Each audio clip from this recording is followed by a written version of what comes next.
மகளிர் சுய உதவிக் குழுவினர் தைக்கும் தேசிய கொடியினை நம் ஊராட்சியில் விலை கொடுத்து வாங்கி ஆகஸ்ட் 13 முதல் 15 வரை நம்முடைய வீட்டின் மேற்புறத்தில் பறக்கவிட வேண்டும். மேலும் நம் ஊராட்சிக்கு சொந்தமான கட்டிடங்களில் பறக்கவிட்டு மரியாதை செலுத்திட வேண்டும். செய்யக்கூடாதது, தேசிய கொடியினை சாய்வாக நாம் பறக்கவிடக்கூடாது.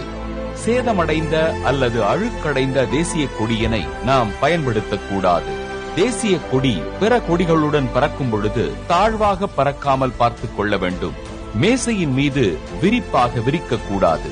தேசிய கொடியின் மேல் மலர்கள் உட்பட எந்த பொருளையும் வைக்கக்கூடாது. அதேபோல் தேசிய கொடியின் மேல் மலர்களை கொண்டு அலங்கரிக்கவோ தூவவோ கூடாது. கொடியேற்றத்தின் பொழுது மட்டும் உள்ளே மலர்களை வைத்து கட்டலாம். ஜன்னல்களில் திரைச்சீலையாக பயன்படுத்தக்கூடாது. தலையணை உரையாக பயன்படுத்தக்கூடாது. தேசிய கொடி தரையினை தொடக்கூடாது. எக்காரணம் கொண்டும் தலைகீழாக கட்டப்படக்கூடாது.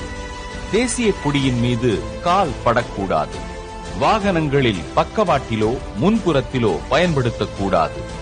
தேசிய கொடியினை தலைப்பாகையாகவோ இடுப்பில் ஆடையாகவோ பயன்படுத்தக்கூடாது. குப்பை தொட்டியில் எரியக்கூடாது.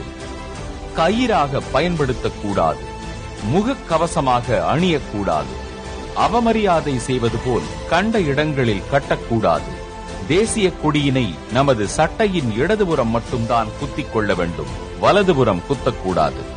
தேசிய கொடியினை பயன்படுத்திய பிறகு கசக்கியோ சுருட்டியோ வைக்கக்கூடாது. முறையாக மடித்து பாதுகாப்பாக வைக்க வேண்டும். தேசிய கொடியின் மாண்பினை காப்போம். நம் தேசத்தை தலை நிமிரச் செய்வோம்.